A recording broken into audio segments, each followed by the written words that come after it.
Hello, everyone. We welcome you all for the Garud Puran session. We will start the prayer. Om Gurubhyo Namaha Harihi Om Vyasaya Vishnurupaya Vyasarupaya Vishnave Namo Vai Brahmanidhaye Vasisthaya Namo Namaha Om.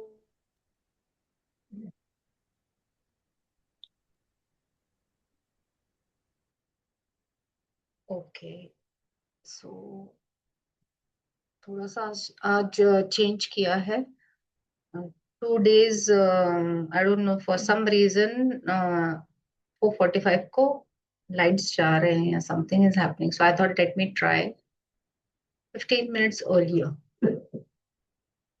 तो हम chapter 46 पे हैं जहाँ पे हम शालिग्राम की बात कर रहे हैं ओके थोड़ा सा मैं जस्ट सेशन स्टार्ट करने से पहले वो शालिग्राम के बारे में जस्ट शॉर्ट वीडियो कि कैसे दिखता है Shaligram so just give me a moment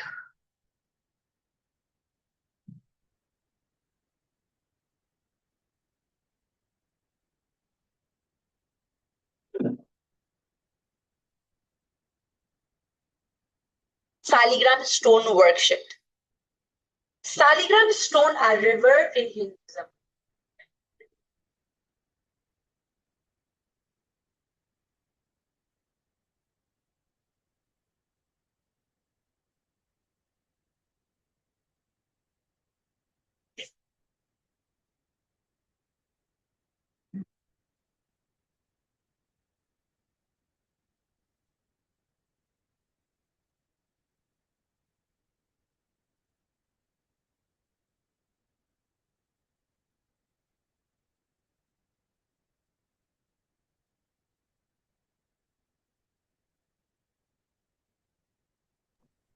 No voice.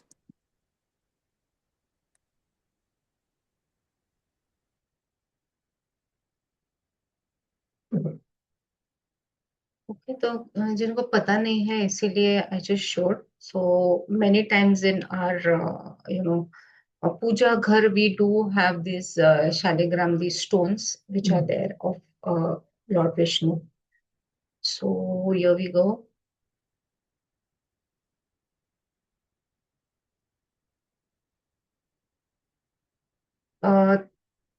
You must have seen sorry आपने देखा होगा कि वो जो स्टोन्स है उसके ऊपर अलग अलग अलग चीजें फॉसिल जैसे है उसके ऊपर तो उस हिसाब से उनके नाम दिए गए हैं राइट तो हम वही देख रहे थे वो चैप्टर में हम कंटिन्यू करेंगे तो पद्म शंख गदा चक्र के चिन्ह से विभूषित पुरुषोत्तम नाम की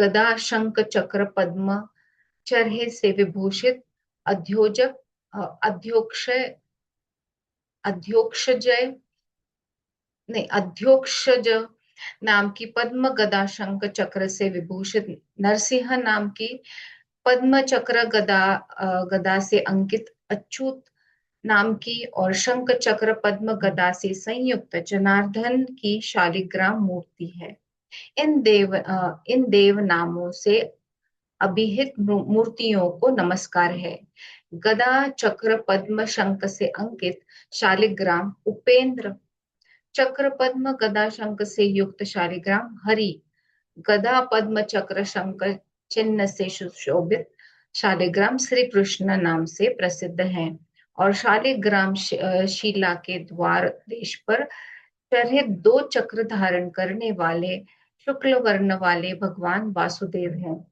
इन सभी रूपों एवं नामों को धारण करने वाले हे गदाधर भगवान विष्णु हम सब की आप रक्षा करें 2 चक्र से युद्ध रक्त अभाव वाली और पूर्व भाग में पद्म चिन्ह से अंकित शालिग्राम शिला संकर्षण की मूर्ति होती है किंतु छोटे छोटे चक्रों वाली तथा पीतवर्ण की होने पर वह शिला प्रद्युम्न कही जाती है। यदि शिलाग्राम शिला बड़ी तथा छिद्र से संयुक्त शिरोभाग वाली और वर्तुलाकार हो तो उसे अनिरुद्ध नामक शिलाग्राम मूर्ति कहते हैं, जो द्वार मुख पर नील वर्ण की 3 रेखाओं से युक्त होती है और जिसका शेष संपूर्ण भाग कृष्ण वर्ण से सुशोभित रहता है। वो शालिग्राम शिला नारायण शिला के नाम से जानी जाती है। जिस शिला के मध्य में गदा के समान रेखा हो, यथास्थान नाभि चक्र उन्नत हो तथा वक्षस्थल विस्तृत हो, वह नरसिंह नाम वाली शालिग्राम शिला है।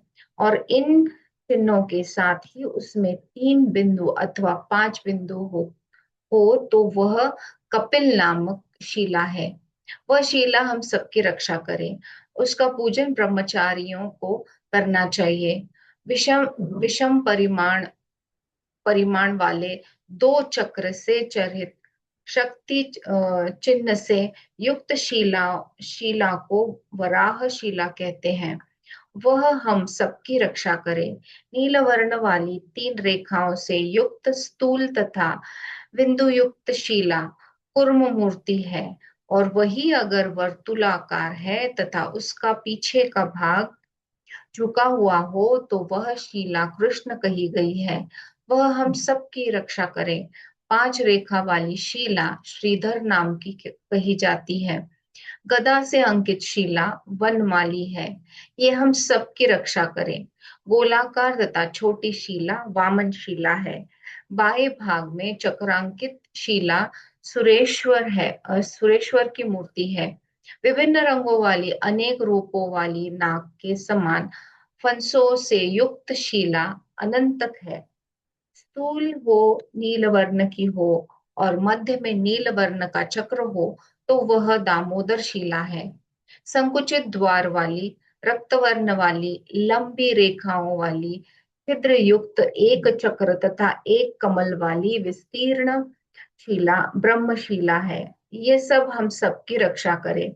विस्तृत छिद्र वाली तथा स्थूल चक्र वाली शिला कृष्णशिला तथा बल्बा बिल्वाकार शिला विष्णुशिला है। अंकुश के आकार वाली 5 रेखाओं वाली तथा कौस्तुभ चिन्ह से युक्त शिला हयग्रीव शिला है। एक चक्र तथा एक कमल से अंकित मणि तथा रत्नों की आभा से युक्त कृष्ण वर्ण की शिला वैकुंठ शिला और द्वार पर रेखा वाली विस्तृत कमल दृश्य शिला मत्स्य शिला है। यह हम सबकी रक्षा करे। दाहिनी और रेखा युक्त श्याम वर्ण से समन्वित राम चक्र से अंकित त्रिविक्रम नाम वाली शिला हम सब की रक्षा करे। द्वारका में स्थित शालिग्राम में निवास करने वाले गदाधारी भगवान को नमस्कार है। एक द्वार वाली 4 चक्रों से युक्त वनमाला से विभूषित स्वर्ण रेखा समन्वित गोपदस से सुशोभित तथा कदम्ब के पुष्प की आकृति वाली लक्ष्मी नारायण नाम वाली शिला हम सबकी रक्षा करे। एक चक्र वाले शालिग्राम को सुदर्शन कहते हैं। उनके रूप में वे गदाधारी श्री विष्णु हम सबकी रक्षा करें। 2 चक्र होने से शालिग्राम शिला की लक्ष्मी नारायण संज्ञा होती है। जिसमें 3 चक्र है वह शिला त्रिविक्रम की मूर्ति है।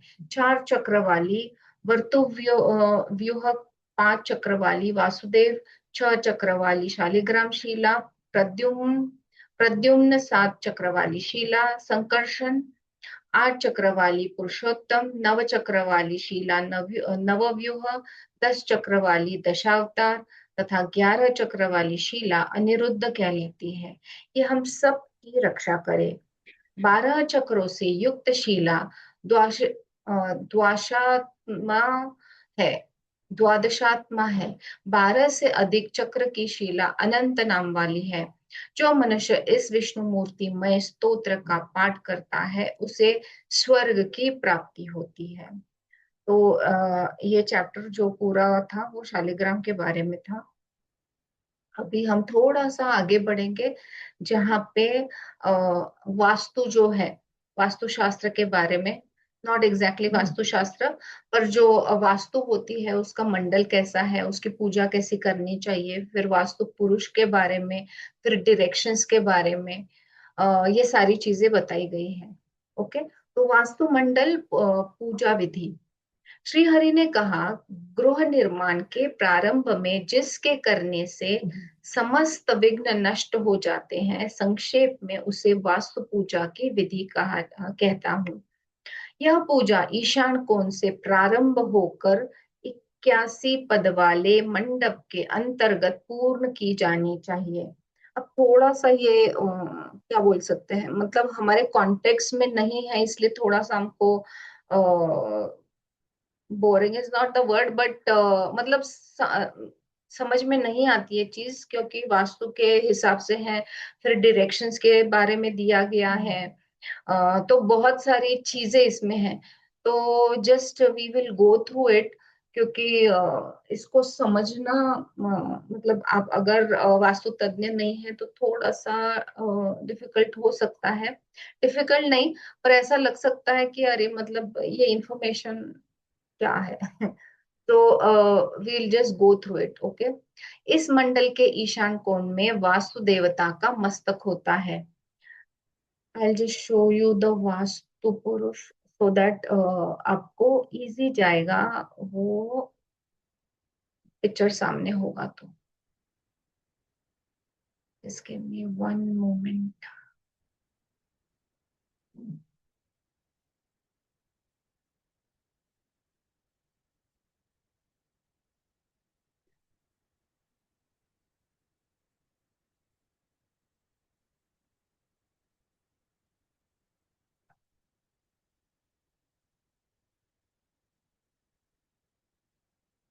आई होप आपके स्क्रीन पे दिख रहा है।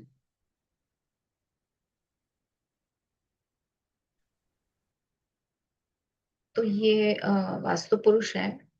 जैसे जैसे जाएंगे हम आगे आगे तो थोड़ा सा आप कनेक्ट कर पाओगे। इस मंडल के ईशान कोण में वासु देवता का मस्तक होता है।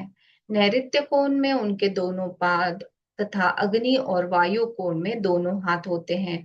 आवास अर्थात भवन, गृह आदि, नगर, ग्राम, व्यापारिक पथ, प्रासाद, उद्यान, दुर्ग, देवालय तथा मठ आदि के निर्माण में वासु देवता की स्थापना पूर्वक पूजा करनी चाहिए।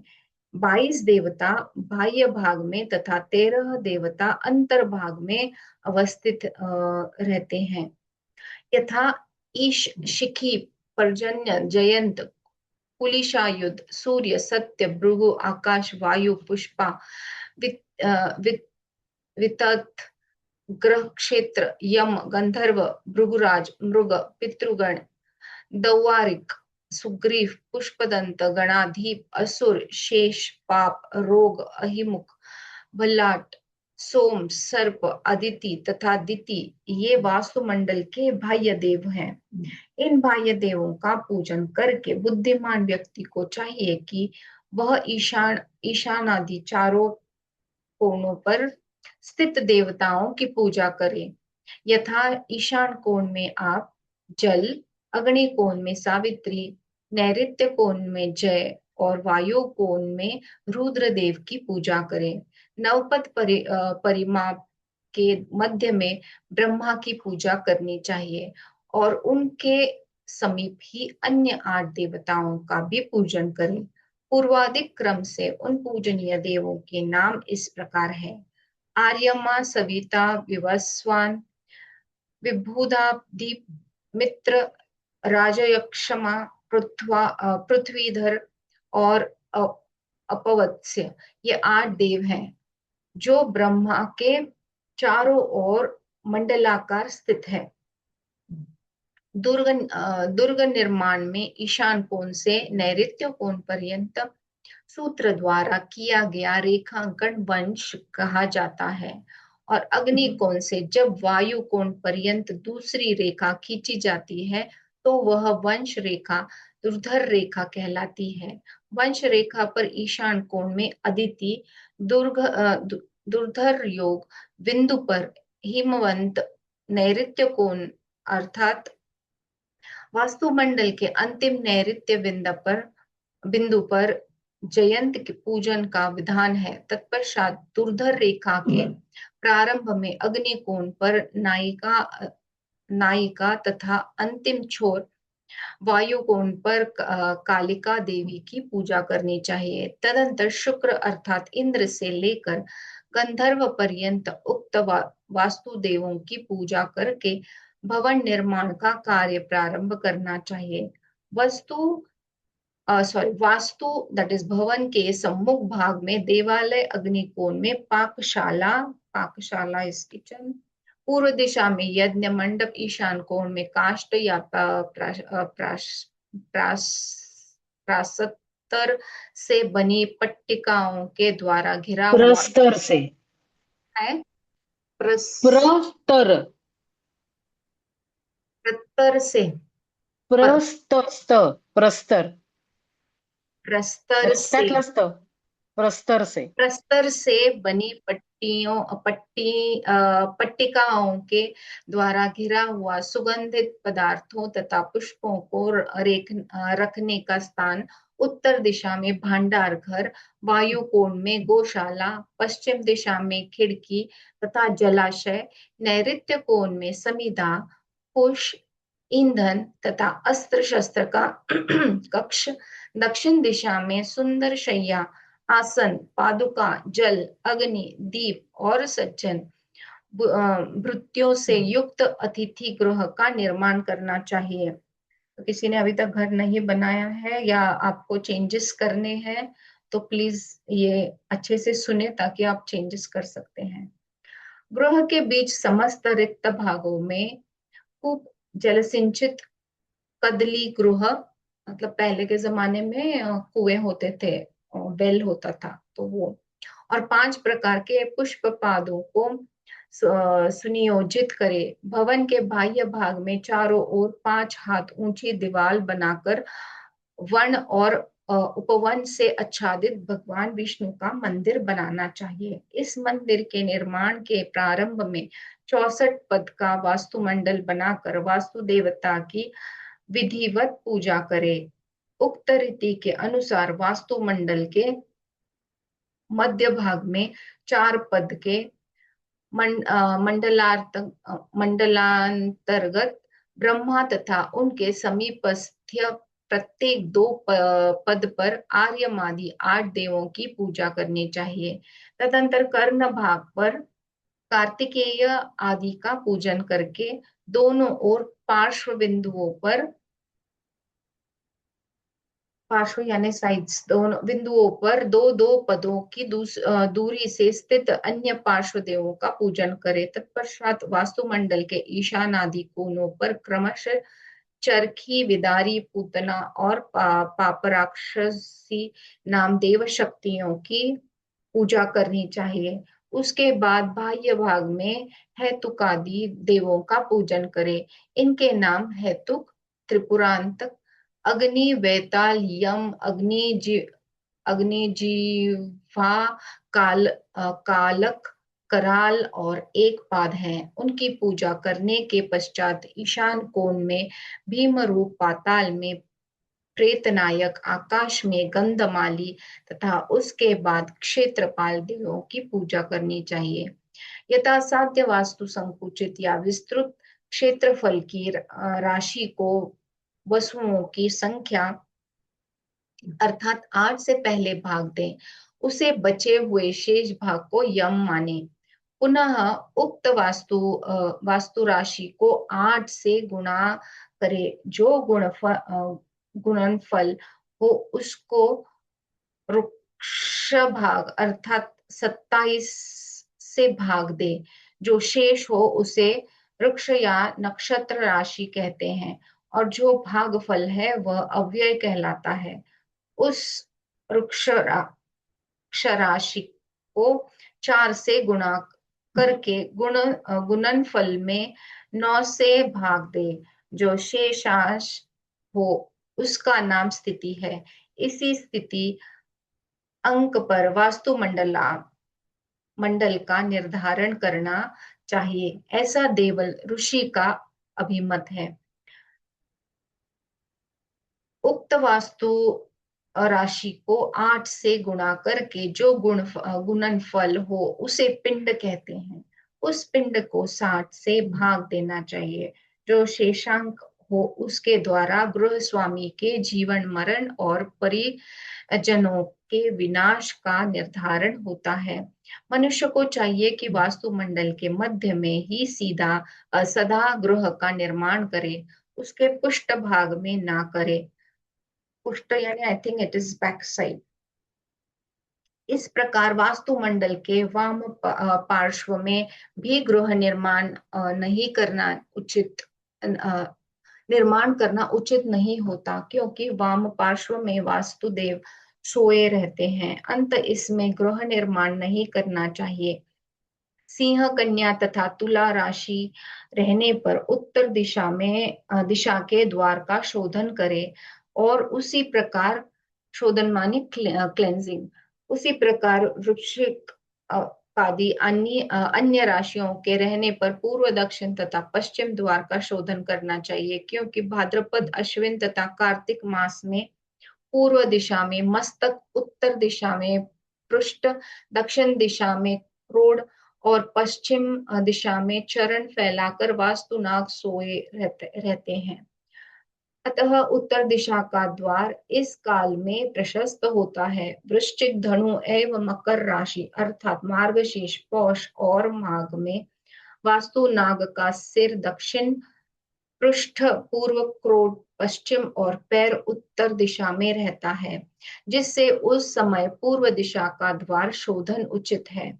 कुंभ, मीन और मेष राशि अर्थात फाल्गुन, चैत्र तथा वैशाख मास से वास्तु नाग का मस्तक पश्चिम, पृष्ठ दक्षिण तथा पैर उत्तर पूर्व दिशा में रहता है। अतः दक्षिण दिशा के द्वार का शोधन इस काल में श्रेयस्कर है। इस प्रकार वृष, मिथुन और कर्क राशि अर्थात ज्येष्ठ, आषाढ़ तथा श्रावण मास में वास्तु नाग का सिर उत्तर, पृष्ठ पश्चिम, क्रोध पूर्व और पैर दक्षिण दिशा में रहता है। उस समय पश्चिम द्वार का शोधन करना उचित होता है।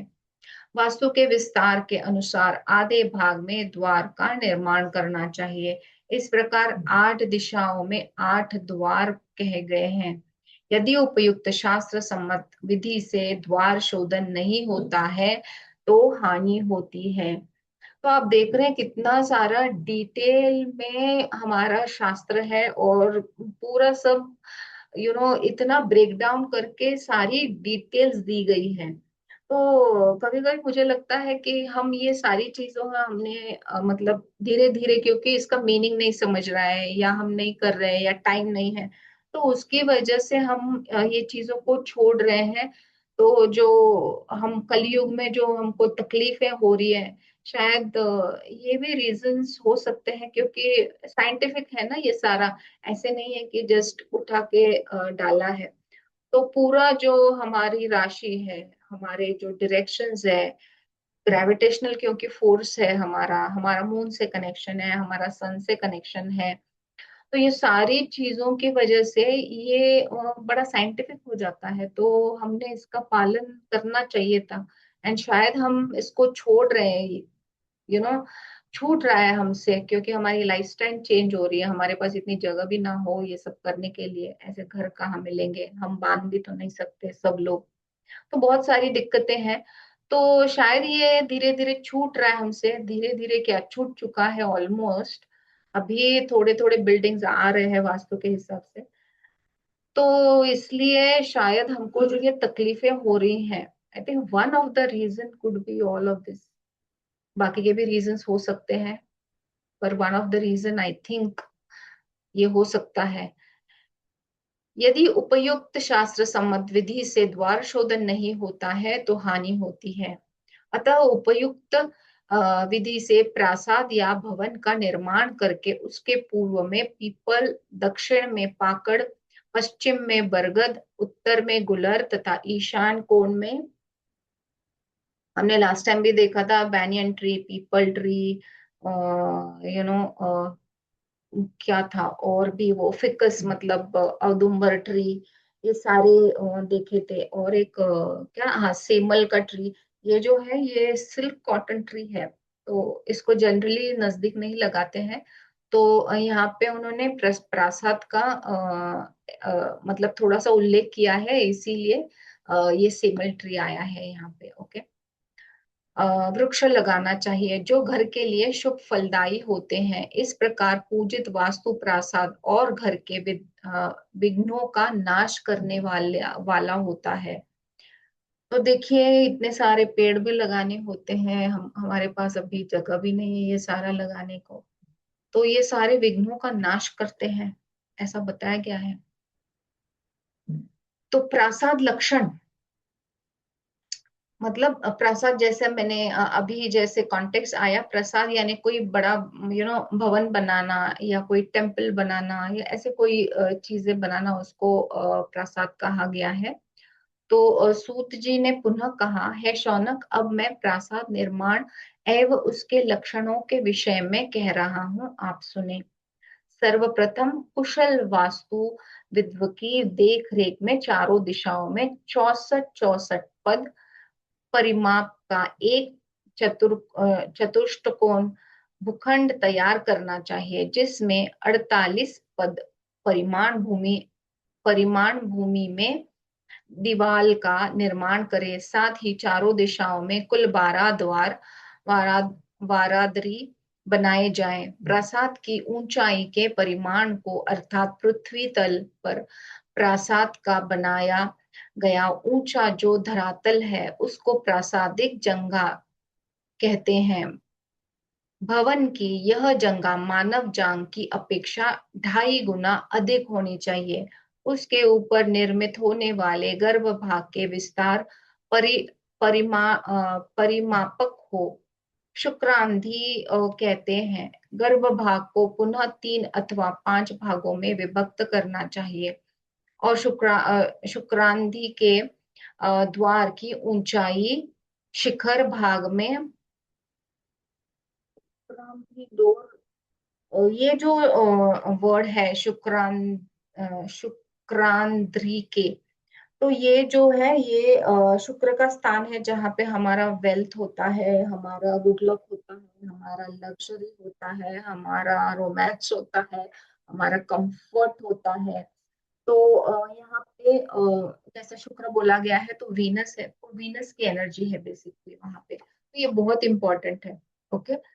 सो ये द्वार की ऊंचाई शिखर भाग की आधी करनी चाहिए। 4 शिखर बनाकर उसके तीसरे भाग पर वेदी बंधन करे। उसके चतुर्थ भाग पर पुनः प्रासाद के कंठ भाग का निर्माण करना चाहिए, अथवा भवन का निर्माण करने के लिए भूमि खंड को समान 16 भागों में विभक्त करके उस 16वें भाग के चतुर्थ भाग के मध्य में गर्भगृह का निर्माण करवाएं। बचे हुए 12 भाग में भिंती, दैट इज दीवाल का निर्माण करें। चतुर्थ भाग की ऊंचाई के अनुसार ही अन्य भिंतियों की ऊंचाई का परिमाण निश्चित करना चाहिए। भित्ति की ऊंचाई के मान की अपेक्षा शिखर की ऊंचाई 2 गुनी हो। मंदिर के चारों ओर बनने वाले प्रदक्षिणा भाग का विस्तार शिखर भाग की ऊंचाई के मान का चतुर्थांश होना चाहिए। बुद्धिमानों को चाहिए कि वह उस देव प्रासाद में चारों दिशाओं में निर्गम, दैट इज बाहर निकलने का द्वार रखे। गर्भगृह की चतुर्थिक भिंतियों में प्रत्येक भिंति का 5 भाग करके उसके मध्य के 5वें भाग में द्वार लगाना चाहिए। ऐसा ही गर्भगृह के प्रत्येक द्वार का मान विद्वानों ने निर्धारित किया है। गर्भगृह के समान ही उसके अग्रभाग में मुखमंडप बनाना चाहिए। यह प्रसाद का सामान्य लक्षण कहा गया है। अब मैं लिंग निर्माण के परिमाण को कह रहा हूँ, है शौनक। लिंग के परिमाण के अनुसार उसकी पीठ का निर्माण होना चाहिए। पीठ भाग का दुगना चारों ओर पीठ का गर्भ भाग हो। पीठ गर्भ के अनुसार ही उसकी भित्ति तथा उसके विस्तार के अर्ध परिणाम में उस लिंग पीठ का जंगा भाग निर्मित करे। है शौनक, जंगा भाग के परिमाण की अपेक्षा द्विगुणित ऊंचा शिखर होना चाहिए। पीठ और गर्भ भाग के मध्य जो परिमाण हो उस परिमाण के अनुसार शुक्रांध्री भाग निर्मित होता है। द्वार निर्माण के समय पहले जैसा कहा जा चुका है, शेष कार्य वैसे ही होगा। लिंग का परिमाण बताया जा चुका है, अब द्वार का परिमाण कहते हैं।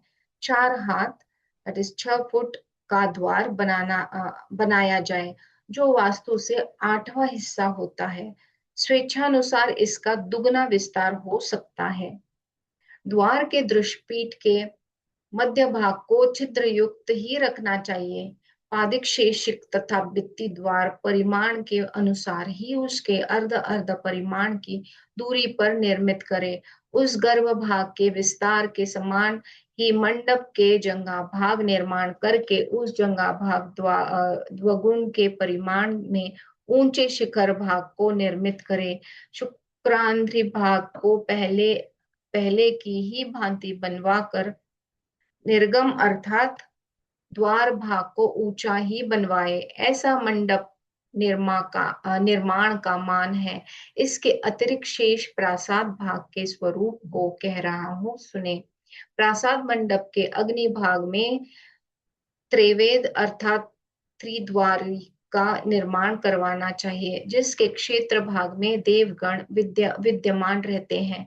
इस प्रकार प्रासाद के मान का अवधारण करके ब्रह्म भाग का निर्माण करे। इस निर्माण कार्य में प्रासाद के चारों ओर एक पाद परिणाम वाली नेमी या नींव का निर्माण करना चाहिए। वैसे संसार में गर्भगृह के परिमाण के अनुसार नेमी का मान उसका द्विगुण है। भित्ति की चौड़ाई से 2 गुना ऊंचा उसका शिखर भाग होना चाहिए। लक्षणों एवं स्वरूप की भिन्नताओं के कारण प्रासाद अनेक प्रकार के होते हैं, यथा वैराज, पुष्पक, कैलाश, मालिका दैट इज माणिक तथा त्रिविष्ट। ये 5 प्रकार के प्रासाद हैं। अलग अलग कंस्ट्रक्शंस बताए गए हैं। इनमें प्रथम प्रकार का वैराज नामक प्रासाद सब प्रकार से चौकोर और समतल होता है। तो वैराज जो है वो समतोल है, चौकार है, मतलब स्क्वायर है।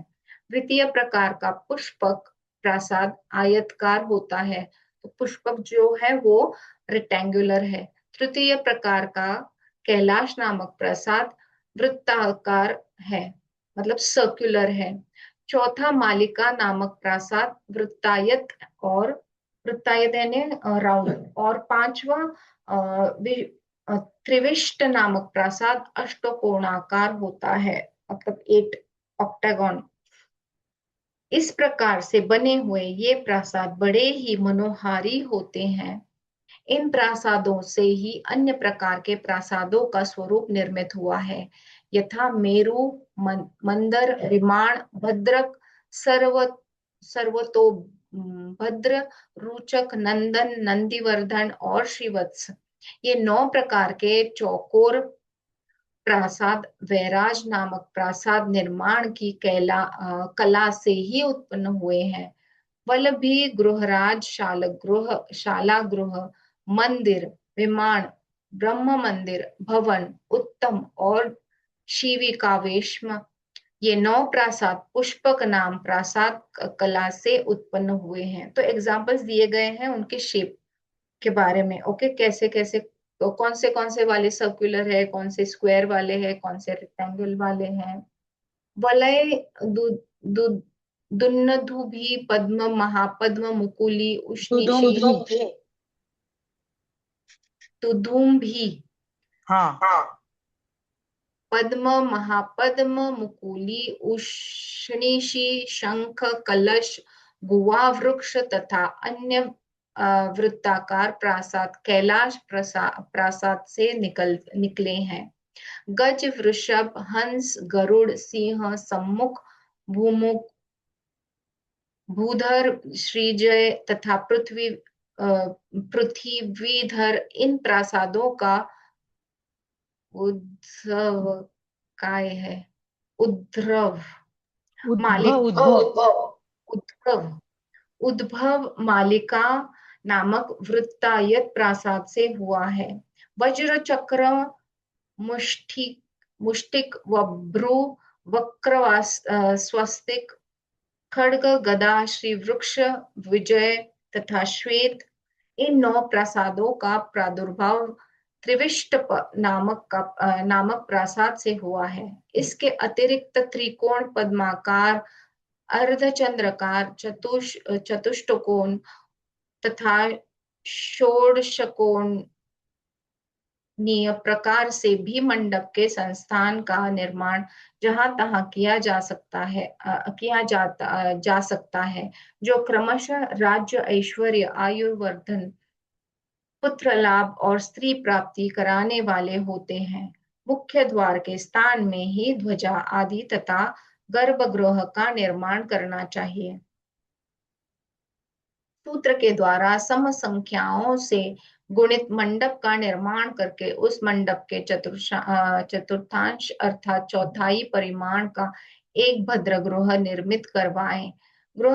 भद्र गृह को समांतर वातायन दैट इज रोशनदान से अथवा वातायन से रहित बनाना चाहिए। कहीं मंडप की दीवार के बराबर अथवा कहीं उसके 1.5 गुना अथवा कहीं दुगुने माप के मंडप बनाए जाने चाहिए। प्रासाद के लता मंडप की भूमि विषम तथा छत्री विचित्र रंगी बेरंगी वर्ण की बनानी चाहिए। परिमाण विरोध रहने पर उसे विषम रेखाओं से अलंकृत किया जा सकता है। प्रासाद की आधार भूमि प्रत्येक दिशाओं में अवस्थित 4 द्वारों और 4 मंडपों से सुशोभित होनी चाहिए। जो प्रासाद 100 श्रृंगों वाला अर्थात 100 मीनारों से युक्त रहता है, उसे मेरु संज्ञा से अभिहित किया जाता है। यह अन्य प्रासादों की अपेक्षा उत्तम कोटि का होता है। इस प्रकार के प्रासाद में प्रत्येक मंडप 3-3 भद्र गृहों से अलंकृत होना चाहिए।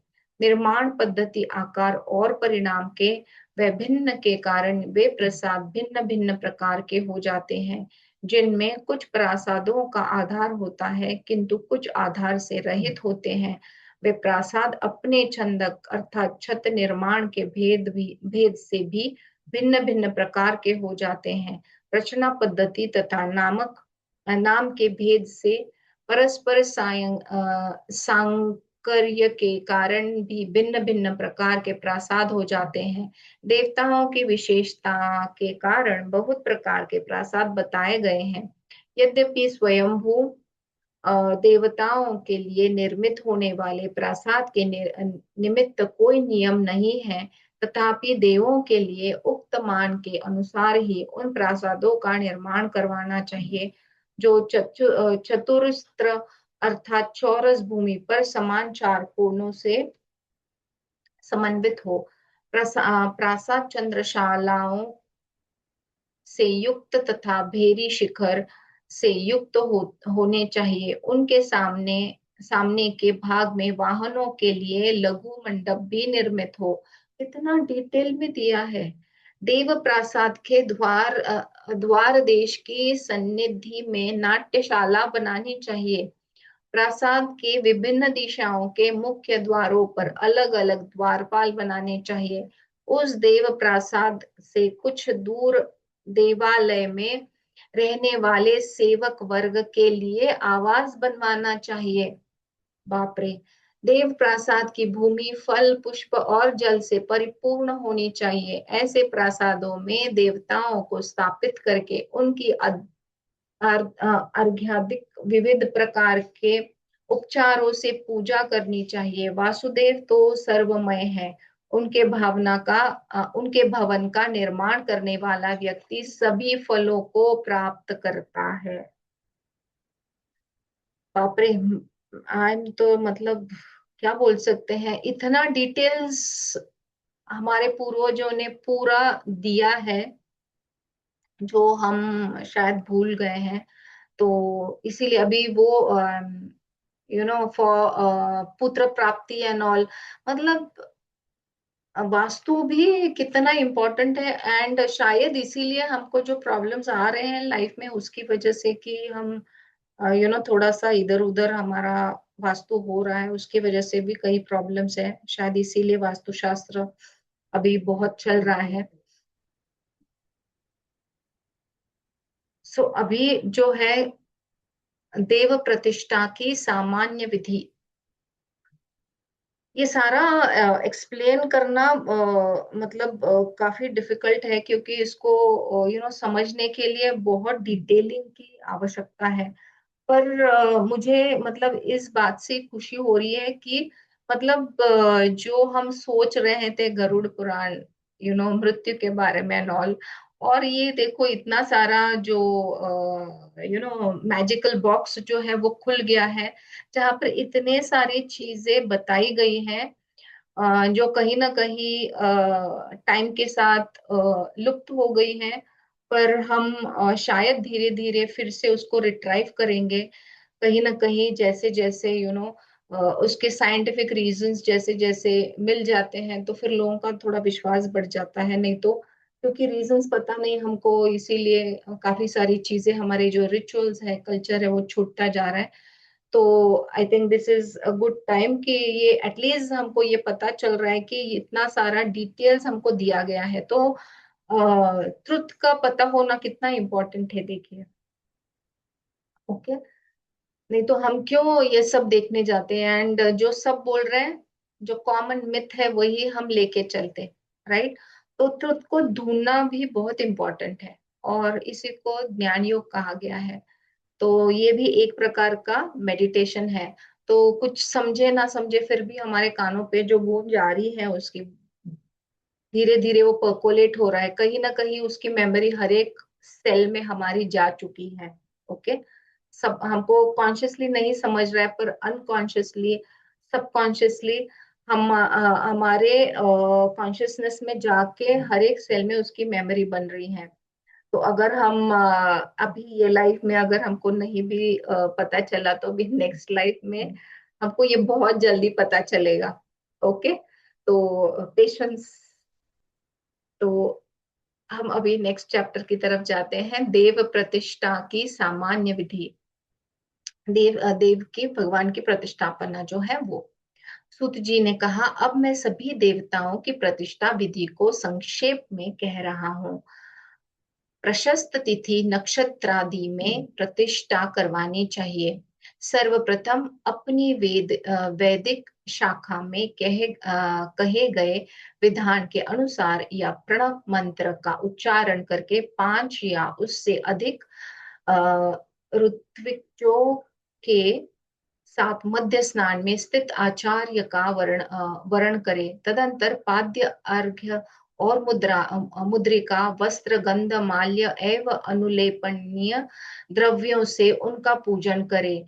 गुरु को चाहिए कि वे मंत्र न्यास पूर्वक प्रतिष्ठा कमल कर्म का प्रारंभ करे। प्रासाद के अग्रभाग में 10 अथवा 12 हाथ का एक वर्गाकार 16 खंभों वाला मंडप तैयार करके उसमें पूर्वाधिक चारों दिशाओं और ईशानादिक 4 विदिशाओं में एक ध्वजा, इस तरह कुल 8 ध्वजों को प्रतिष्ठित करना चाहिए। तदंतर मंडप के मध्य भाग में 4 हाथ परिणाम की एक वेदी का निर्माण कराएं। उस वेदी के ऊपरी भाग में नदियों के संगम स्थल के किनारे से लाई गई बालुका बिछाएं। प्रधान कुंड का निर्माण करवाकर उसमें पूर्व दिशा में वर्गाकार, दक्षिण में धनुषाकार, पश्चिम में वर्तुलाकार और उत्तर में पद्माकार, इस प्रकार 5 कुंडों का निर्माण करवाना चाहिए, अथवा सभी कुंड चौकोर रखे जा सकते हैं। कुंड निर्माण के पश्चात समस्त कामनाओं की सिद्धि के लिए आचार्य शांति कर्म के लिए विहित विधि से हवन करे। कुछ लोग मंडप के ईशान कोण की भूमि को गाय के गोबर या स्वच्छ मिट्टी से लिप कर उसमें होम करते हैं। मंडप के लगे तोरणों के समीप ही पूर्वाधिक दिशाओं में 4 द्वारों का निर्माण करवाना चाहिए। मंडप के तोरण स्तंभ न्यग्रोध, उदुम्बर, that is गुलर, अश्वत्थ that is पीपल, बिल्व, पलाश, खदीर, काष्ठ से निर्मित होने चाहिए। प्रत्येक तोरण स्तंभ का परिमाप 5 हाथ होना चाहिए और प्रत्येक स्तंभ को वस्त्र पुष्पादि से अलंकृत करना चाहिए तथा उसके निचले भाग को 1 हाथ नाप कर पृथ्वी में गाड़ देना चाहिए। शेष 4 हाथ परिमाण का भाग ऊपर रखे। इसी प्रकार उन्हें मंडप के चारों ओर की दिशाओं में स्थापित करवाना चाहिए। मंडप के पूर्वी द्वार पर मृगेंद्र, दक्षिणी द्वार पर हैराज, पश्चिमी द्वार पर गोपति तथा उत्तरी द्वार पर देव शार्दुल का न्यास करे। पहले अग्नि मिले, इस मंत्र से पूर्व द्वार की दिशा में मृगेंद्र का न्यास करे। तदंतर दक्षिण द्वार की दिशा में हैराज का, पश्चिम द्वार की दिशा में गोपति का और उत्तर द्वार की दिशा में देव शार्दुल का न्यास करना चाहिए। मंडप की पूर्व दिशा में मेघ वर्ण के समान श्याम अग्निकोण में, धूम्र वर्ण दक्षिण दिशा में, कृष्ण वर्ण नैऋत्य कोण में, धूसर वर्ण पश्चिम दिशा में, पांडुर वर्ण वायु कोण में, पीत वर्ण उत्तर दिशा में, रक्त वर्ण ईशान कोण में, शुक्ल वर्ण तथा मंडप के मध्य भाग में अनेक वर्ण वाली पातका को स्थापित करें। पूर्व दिशा में अग्निकोण में अग्नि, दक्षिण में यम, नैऋत्य पश्चिम में वरुण तथा वायव्य में वासुदेव का अभिषेक करके उत्तरे में कुबेर की पूजा करें। ईशान दिशा में ईशान और मंडप के मध्य भाग में विष्णु का पूजन करना चाहिए। प्रत्येक तोरण के समीप 2-2 कलश स्थापित करके पश्चात वस्त्र तथा उपवस्त्र से आच्छादित चंदनादि सुगंधित पदार्थों से अलंकृत पुष्प वितान एवं अन्याय पूजा उपचारों से सुशोभित दिक्पालों की पूजा करनी चाहिए। इंद्र, अग्नि, नैऋत्य, वरुण, कुबेर, रुद्र आदि दिक्पालों की पूजा करके विद्वान आचार्य को चाहिए कि वह वायव्य कोण में होम द्रव्य एवं अन्य पूजा में प्रयुक्त वस्तुओं को स्थापित करे। तदंतर वह गुरु वहां रखी गई श्वेत शंखादिक शास्त्र विहित समस्त वस्तुओं पर एक बार दृष्टिपात कर ले। ऐसा करने से निश्चित द्रव्यों की शुद्धि हो जाती है। तत्पश्चात हृदयादि षड्गों का न्यास व्याहति और प्रणव मंत्र से संयुक्त करके क्रमशः मंत्र का उच्चारण करते हुए हृदय, सिर, शिखा, कवच, नेत्र, करतल और कपूर का स्पर्श करे। तदंतर अस्त्र का न्यास भी करना चाहिए, क्योंकि यह न्यास कर्म समस्त इच्छाओं को पूर्ण करने वाला होता है। अस्त्र मंत्र के द्वारा अक्षत और विष्टर को अभिमंत्रित करके उसी विष्टर के द्वारा यज्ञ मंडप में एकत्रित समस्त द्रव्यों का स्पर्श करे। तत्पश्चात अस्त्र मंत्र से पवित्र किए गए उन अक्षतों को अपने चारों ओर बिखेर दे। उसके बाद पूर्व दिशा से लेकर अग्नि कोण, दक्षिण, नैऋत्य कोण, पश्चिम, वायु कोण, उत्तर और ईशान कोण पर्यंत मंडप में अभिमंत्रित अक्षतों का निक्षेप करके संपूर्ण यज्ञ मंडप का लेपन करवाना चाहिए। तदंतर याज्ञनिक गुरु को चाहिए कि वह अर्ध अर्घ्य पात्र में गंधादि के युक्त जल को पूर्ण कर मंत्र समूह से उसे अभिमंत्रित करे। उसी अभिमंत्रित जल से यज्ञ मंडप का प्रोक्षण करना चाहिए। उसके बाद जिस देव की प्रतिष्ठा करनी है उसी देव के नाम से मंडप के ईशान कोण में कलश स्थापित कर उसके दक्षिण भाग में अस्त्र मंत्र से अभिमंत्रित वर्धिनी की स्थापना करे। उसके बाद कलश वर्धिनी ग्रह और वस्तुषपति देव की यथाविहित आसन पर प्रतिष्ठा के साथ पूजा करके आचार्य प्रणव मंत्र का जप करे। तदंतर सूत्र से वेष्टित पंचरत्नों से युक्त 2 वस्त्रों से आच्छादित सब प्रकार की औषधियों तथा चंद्रनादि सुगंधित पदार्थों से अनुलिप्त उसे कलश की पुनः पूजा करे। साथ ही उस कलश में प्रतिष्ठित देवता की भी पूजा करनी चाहिए। तदंतर उत्तम वस्त्र से वंध्रिनी को आच्छादित करके उसके साथ कलश को घुमाए। वंदिनी की जलधारा से उसे कुंभ को सज्जित करके उसके आगे ही वंदिनी को स्थापित करे। वंदिनी के साथ उसके कुंभक का पूजन करके स्तंडिल में मूल देवता की पूजा करे। उसके बाद वायव्य कोण में एक घट की स्थापना करनी चाहिए। उसमें गणपति का आवाहन करके उनकी पूजा करके ईशान कोण में दूसरा घट स्थापित करे। उसमें वास्तु दोष परिहार के लिए वासुदेव की पूजा करनी चाहिए। कुंभ के पूर्व भाग में भूत और गणदेव को बलि प्रदान कर वेदी का आलम्बन करे।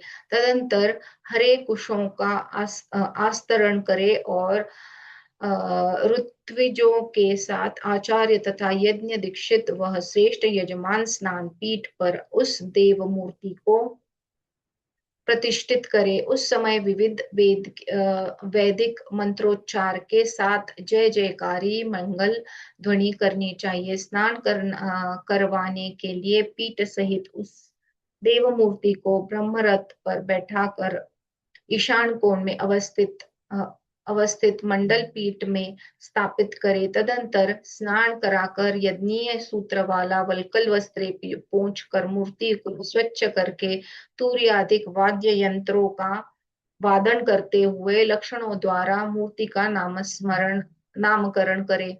उसके बाद कांस्य या ताम्रपत्र में स्थित घृत और मधु से मिश्रित अंजन को सोने की शलाका से लेकर उस प्रतिमा की आंखों में अंजन करें। अंजन लगाने के लिए देव के नेत्रों को उद्घाटित करना चाहिए। अंजनादि से सुशोभित उस देव प्रतिमा का नामकरण स्थापना करने वाला व्यक्ति करे। तदंतर प्रतिमा के नेत्रों में शीतलीकरण का संपादन कर बॉम्बी अर्थात दीमक आदि के द्वारा एकत्रित की गई मिट्टी उस देव मूर्ति को समर्पित करे और बिल्व गुलर पीपल वट पलाश द्वारा निर्मित कषाय को लेकर प्रतिमा को स्नान कराए। तत्पश्चात पंचगव्य से स्नान कराकर सददेवी बला शतमूली शतावरी घृत कुमारी गुडुची सिंही तथा व्याघ्री इन औषधियों से युक्त जल से स्नान कराए। तदंतर फल स्नान कराने का विधान है। तत्पश्चात विद्वानों को ऊर्ध्वतन कृत्य करना चाहिए। अनंतर उत्तर आदि दिशाओं में क्रमशः 4 कलशों का स्थापन करना चाहिए और उन कलशों में विविध रत्न सप्तधान और शतपुष्पिका नामक औषधि का निक्षेप करना चाहिए। इसके अतिरिक्त उन चारों कलशों में चारों समुद्र एवं चारों दिशाओं के अधिष्ठाता देवों का आवाहन करना चाहिए। साथ ही दूध दही क्षीरोदक एवं घृतोदक से चारों कलशों को पृथक पृथक परिपूर्ण करके इस दुग्ध कुंभ, दिग्ध कुंभ, क्षीरोदक कुंभ, घृत कुंभों को अभिमंत्रित करना चाहिए। अभिमंत्रित इन चारों कलशों को चार समुद्रों को प्रतिनिधि समझते हुए इनके द्वारा देव प्रतिमा को स्नान कराना चाहिए। इस प्रकार स्नान संपन्न उस देव प्रतिमा को सुंदर वेशभूषा से अलंकृत करके गुगुल का धूप प्रदान करे। तत्पश्चात पुनः कुंभों में पृथ्वी पर विद्यमान सभी तीर्थों, नदियों तथा सागरों का विन्यास करना चाहिए। उन कुंभों को अभिमंत्रित करके उनसे पुनः उस देव प्रतिमा का अभिषेक करे। जो व्यक्ति अभिषेक के अभिष्टित जल से स्नान करता है वह सभी पापों से मुक्त हो जाता है। समुद्र के प्रतिनिधि रूप उन कुंभकों से उस देव मूर्ति का अभिषेक कृत्य संपन्न होने के पश्चात अर्घ्य प्रदान करके सुगंधित चंदन आदि पदार्थों द्वारा अनुलेप करे। साथ ही शास्त्रों में विविध वेद मंत्रों से देव मूर्ति न्यास की प्रक्रिया भी संपन्न करे। तत्पश्चात वस्त्रों से मूर्ति को आच्छादित करे। उसके बाद प्रतिमा को सुंदर मंडप में ला करके शैया पर स्थापित करे।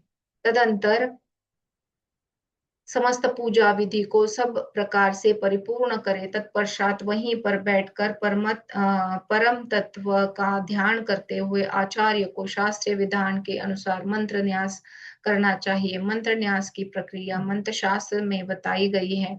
इस न्यास के बाद मंडप में प्रतिष्ठापित देव प्रतिमा को वस्त्र से आच्छादित करना चाहिए और उसकी यथाविधि पुनः पूजा भी करनी चाहिए। शास्त्रीय विधि के अनुसार जो देवता को समर्पित करना है वह उनके पद मूल पे समर्पित कर देना चाहिए।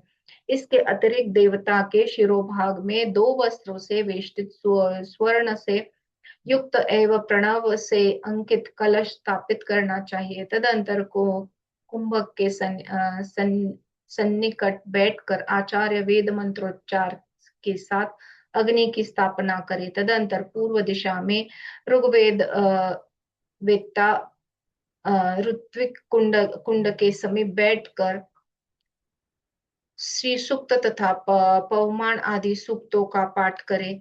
कुंड के दक्षिण दिशा में स्थित अर्धव्यूह अर्थात यजुर्वेद आचार्य रुद्र सूक्त तथा पुरुष सूक्त का पारायण करे। कुंड के पश्चिम में बैठा हुआ उदात्ता सामवेदीय आचार्य वेदव्रत वामदेव्य ज्येष्ठ साम रथंतर एवं भेरुंड साम का पाठ करे। ऐसे ही कुंड के उत्तर में स्थित अथर्ववेद वेत्ता अथर्व शीर्ष कुंभ सूक्त, नील रुद्र सूक्त एवं मैत्र सूक्त का पारायण करे। तदंतर आचार्य अस्त्र मंत्रों द्वारा भली भांति कुंड का प्रोक्षण करके स्वामर्थ्य के अनुसार प्राप्त ताम्र या अन्य किसी धातु से निर्मित पात्र में अग्नि ग्रहण कर उस मूर्ति के आगे स्थापित करे। तत्पश्चात उस अग्नि को अस्त्र मंत्र से प्रज्वलित करके कवच मंत्र के द्वारा वेष्टित कर देना चाहिए। इसे अग्नि का अमृतीकरण कृत्य कहते हैं। इस प्रकार अमृतीकृत अग्नि को गुरु वेद मंत्रों से अभिमंत्रित करके पात्र सहित कुंड के चारों ओर घुमाए और वैष्णव योग से उसे प्रज्वलित कर वही कुंड के मध्य स्थापित करे। अग्नि के दक्षिण में ब्रह्मा और उत्तर में प्रणीता को स्थापित कर कुंड की प्रत्येक दिशाओं एवं विदिशाओं में कुशा के विष्टरों से परिधि का निर्माण करे। तदंतर गृह ब्रह्मा विष्णु हर और ईशान की पूजा करके दंभों के ऊपर अग्नि को रख कर दर्भ से ही वेष्टित करके दर्भ जल से ही प्रोक्षण करे, क्योंकि कुशा द्वारा प्रदत्त जल का प्रोक्षण करने से बिना मंत्र के भी शुद्धि हो जाती है और पूर्वाग्रह, उत्तराग्रह एवं पश्चिमाग्रह अखंडित तथा विस्तृत कुशाओं से वेष्टित विहत्र में देवता का सान्निध्य स्वयं ही हो जाता है। अग्नि की रक्षा के लिए मंत्रज्ञों ने जो उपयुक्त नियम कहे हैं उनके विषय में कुछ आचार्यों का विचार है कि उन सभी कृत्यों को जात कर्म संस्कार के पश्चात करना चाहिए। अग्नि का पवित्रीकरण करके आचार्य को आज्य संस्कार करना चाहिए। अनंतर आज्य घृत को आहुतियों योग्य बनाने के लिए उसका आवेक्षण निरीक्षण निराजन एवं अभिमंत्रण करके उसके द्वारा मुख हवन के पूर्व करणीय आज्य भाग एवं अभिधार नाम का कृत्य विशेषण संपन्न करना चाहिए। तदंतर उस आज्य से 5-5 आहुतियां देनी चाहिए। उसके बाद गर्भाधान संस्कार से लेकर गोदान संस्कार पर्यंत अग्नि का संस्कार करके आचार्य को अपनी शिखा के अनुसार विहित मंत्रों से अथवा प्रणव से आहुति प्रदान करनी चाहिए। आचार्य अंत में पूर्णाहुति प्रदान करे, क्योंकि पूर्णाहुति देने से यजमान की अभिलाषा पूर्ण हो जाती है। इन वेद विहित नियमों से उत्पन्न हुई अग्नि सभी कार्यों में सिद्धि प्रदान करने वाली होती है। अतएव पुनः उसकी पूजा करके अन्य सभी कुंडों में उसे प्रतिष्ठित करना चाहिए। वहां प्रत्येक आचार्य अपने शाखा मंत्र से इंद्रादि सभी देवों को 100-100 आहुतियां प्रदान करे। 100 आहुतियों के पश्चात पूर्णाहुति समर्पित करके सभी देवों को एक एक आहुति पुनः प्रदान करनी चाहिए। होता अपने द्वारा अनुष्ठित आज्याहुतियों के शेष भाग को यथाविधान कलश में समर्पित करें। इसके बाद आचार्य देवता मंत्र एवं अग्नि के साथ अपने तादात्म्य की भावना करते हुए पूर्णाहुति संपन्न कराए। यज्ञ मंडप से बाहर आकर आचार्य दिक्पालों को बलि प्रदान करे। इस बलि कृत्य के साथ भूतों देवताओं और नागों को बलि देनी चाहिए। तिल और समिधा यही 2 होम पदार्थ विहित है। आज तो उन दोनों का सहयोगी है, क्योंकि घृत के बिना हवनीय द्रव्य अक्षय परिपूर्ण नहीं होता। इस हवन कृत्य में पुरुष सूक्त, रुद्र सूक्त, ज्येष्ठ साम तथा तन्यामी इस ज्येष्ठ साम भारूढ़ सूक्त महामंत्र के रूप में प्रसिद्ध नील रुद्र सूक्त एवं अथर्व के कुंभ सूक्त का पारायण यथाक्रम पूर्व, दक्षिण तथा पश्चिम आदि दिशाओं में असीन ऋत्विजों से करवाना चाहिए। इस हवन कर्म में 1-1 सहस्त्र आहुति का विधान है और इन आहुतियों में वेदों के आदि मंत्रों, देवता के नाम मंत्रों, अपनी शाखा के विहित मंत्रों, गायत्री मंत्रों के साथ यथा विधान व्याहति एवं प्रणव का प्रयोग करना चाहिए। साथ ही यह भावना करनी चाहिए कि हम इन आहुतियों को देवता के शिरोभाग, मध्य भाग तथा पाद भाग आदि में समर्पित कर रहे हैं और स्वयं को देवमय समझना चाहिए। इस प्रकार होम विधि को संपन्न करके देशिक आचार्य को चाहिए कि वह देव विग्रह में मंत्रों का न्यास करे तथा देवों के दोनों चरणों में, दोनों गुल्फों में, देव की दोनों जंघाओं में, दोनों जानुओं में, दोनों उरुओं में न्यास विहित है। देव के उदर भाग में भी इस प्रकार न्यास करना चाहिए। तदंतर देव के हृदय में, गले में, वक्षस्थल में, दोनों नेत्रों में तथा मस्तक में न्यास करके विहित लग्न मुहूर्त में हवन करे। इसके पश्चात देव मूर्ति का उत्थापन करके मंत्रवेत्ता आचार्य मूर्ति का स्पर्श करते हुए वेदोक्त पूर्ण पुण्य हवाचन के साथ देव प्रासादिक की प्रदक्षिणा करे। इसके अनंतर विविध रत्न, विविध धातु, लौह द्रव्य एवं विधान के अनुसार अनेक प्रकार के सिद्धि बीजों के साथ दिक्पाल आदि देवताओं की प्रदक्षिणा विहित है। इसके अनंतर यथासाथ यथास्थान प्रधान देव प्रतिमा की प्रतिष्ठा होनी चाहिए। देव मूर्ति को मंदिर के मुख गर्भ भाग में स्थापित नहीं करना चाहिए और न उस गर्भ का परित्याग करके अनंतर ही उसकी स्थापना होनी चाहिए, अपितु गर्भ भाग का कुछ मध्य भाग छोड़कर उसे स्थापित करने से दोष का परिहार हो जाता है। अतः तिल के कण मात्र परिमाण के मूर्ति को उत्तर की ओर कुछ बढ़ा लेना चाहिए। गुरुदेव मूर्ति का यथाविधि विन्यास एवं अभिमंत्रण करे, साथ ही सुप्रतिष्ठित देव मत प्रतिमा को यथा विधान संपात कलश के जल से ही स्नान कराना चाहिए। तदंतर धूप दीप अन्य सुगंधित पदार्थ तथा नैवेद्य से उस देव प्रतिमा की विधिवत पूजा करके अर्घ्य प्रदान करे और प्रणाम निवेदन करके क्षमा प्रार्थना करें। उसके बाद अपनी शक्ति के अनुसार यजमान ऋत्विजों को पात्र वस्त्र एवं उपवस्त्र छत्र सुंदर बहुमूल्य अंगूठी तथा दक्षिणा देकर संतुष्ट करे।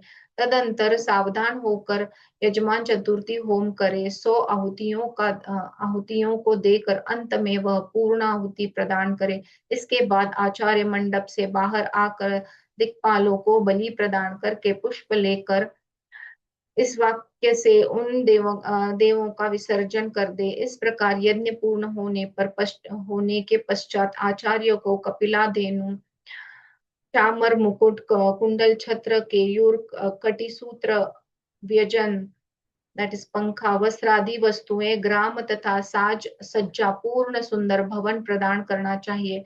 तदंतर आचार्य तथा अन्य सहयोगी जनों के लिए सुंदर विशाल भोज का आयोजन कराकर सबको संतुष्ट करना चाहिए। ऐसा करने से यजमान कृतार्थ हो जाता है और वासुदेव की प्रसन्नता से उसे मुक्ति प्राप्त हो जाती है। ये पेंडोरा बॉक्स जो है वो खुल गया है यहाँ पे। So this is completion of chapter 48. तो कितना सारा दिया है, बाप रे। मतलब व्हाट कैन आई से, मेरे पास तो वर्ड्स ही नहीं है। सो हम क्लोजिंग प्रेयर करते हैं।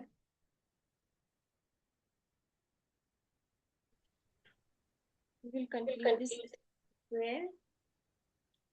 ॐ सर्वे भवन्तु सुखिनः, सर्वे सन्तु निरामयाः, सर्वे भद्राणि पश्यन्तु, मा कश्चित् दुःखभाग् भवेत्। लोकाः समस्ताः सुखिनो भवन्तु, लोकाः समस्ताः सुखिनो भवन्तु, लोकाः समस्ताः सुखिनो भवन्तु। ॐ शान्ति शान्ति शान्तिः।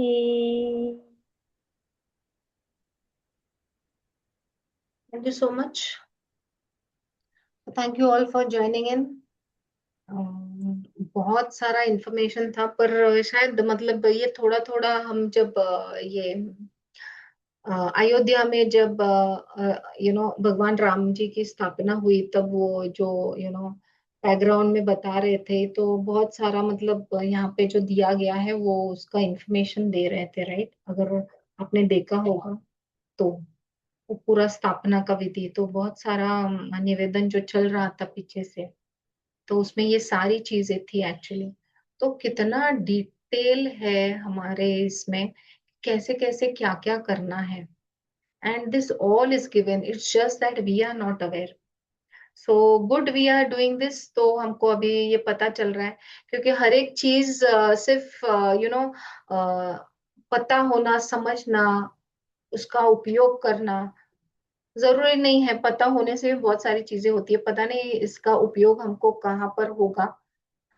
जैसे मैंने पहले कहा, शायद बाद में भी हो सकता है, but I think we are glad to have this information. I mean, this is just so much gold. I can't stop talking about it. So thank you so much.